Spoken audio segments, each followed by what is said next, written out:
Sisters of the Light, this is Cody Golden Elk once again in the Star Lodge at the Star Lodge Healing Center in Lake George, Colorado. It's a beautiful autumn day, and we're now doing of the Nibiru Return series. We have many channels, and today's date is September 23rd, 2015. And this channel about Nibiru was done on May the 22nd at 2015. And we're now just getting it out. And this is a very important channel, and possibly the last one in this series, which deals with the spiritual significance of all of this. So the question we ask after setting our space, and these channelings are done at another place, what is the spiritual significance of Nibiru's arrival? And what should we look for as far as spiritual lessons during this tribulation? And Ariel, my guardian angel, came and answered. Hello, my angel. It is so good that you've asked this question. But also, the Pleiadian star woman Ratesh has much to say on this. But she will divert, because your limited earth brain is not yet capable of handling, much less recording, two simultaneous telepathic transmissions. One from an angel and one from a humanoid extraterrestrial. But you are growing, and much progress can be made. So, the spiritual significance of Nibiru's arrival is vast, with many layers or levels. From a physical viewpoint, this event also helps to push DNA evolutionary development in 3,600 Earth year increments.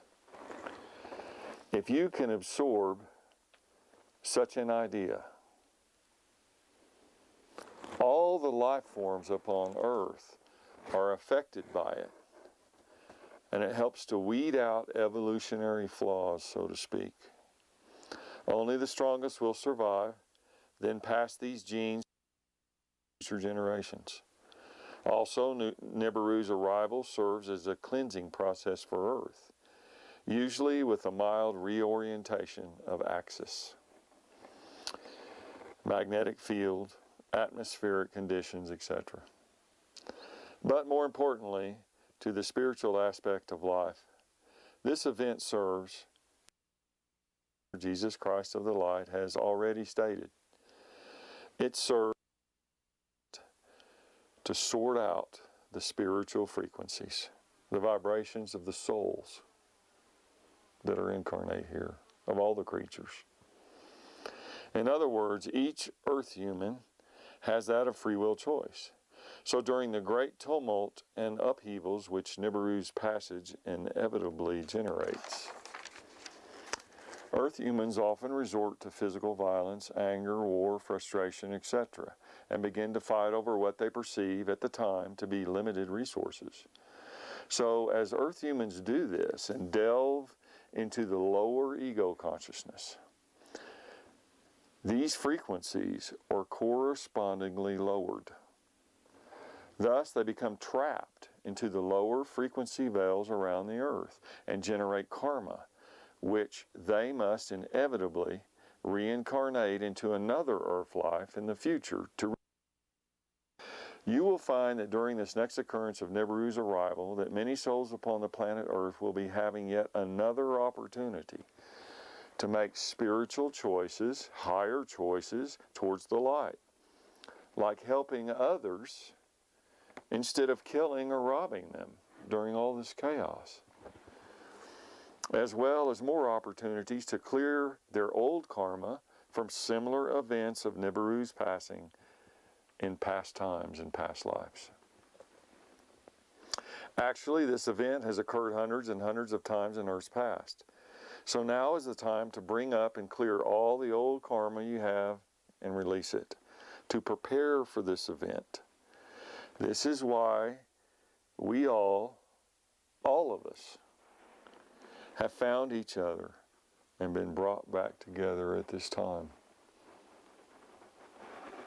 Indeed, many of you have been together as light workers and Pleiadians many, many times before for just such cataclysmic events like Nibiru's passage. And not just upon the earth, but on numerous other planets and times as well. So enjoy your missions and revel in the love and light afforded to you by this wonderful opportunity to serve the light once again. But now, the Master Jesus Christ has something to say about all of this. And his vibration began settling in, and it's a much different, higher vibration to telepath with him and channel his spirit.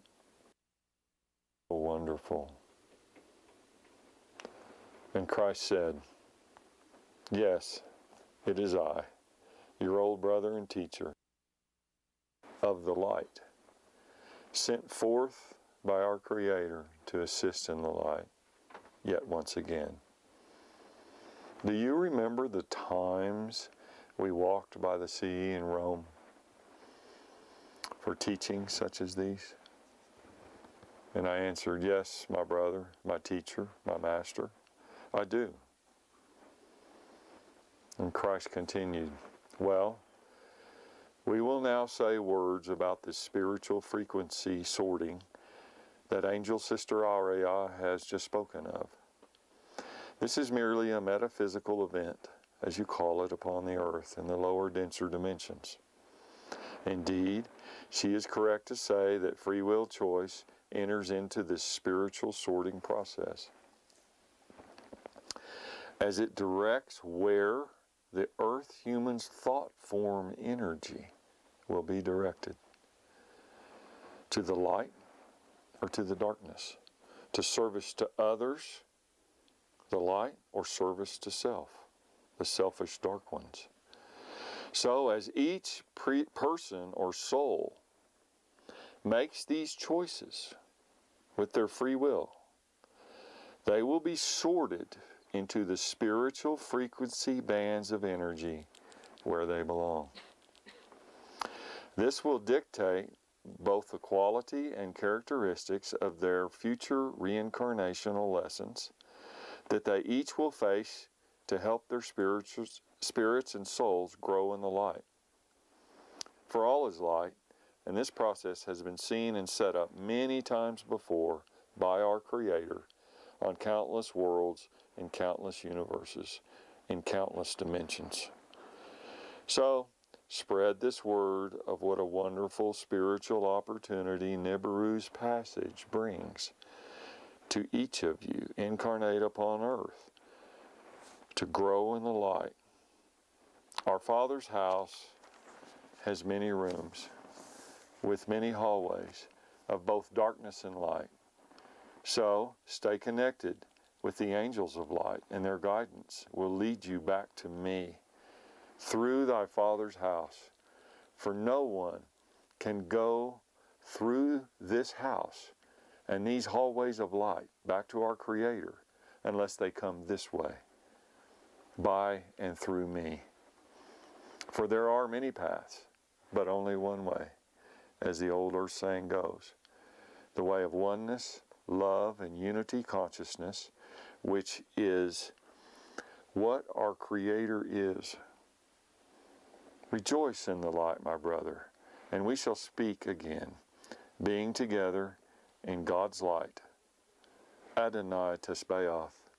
This is Sananda, the Christ, sent forth from our Father's house in the light and the power of our Creator.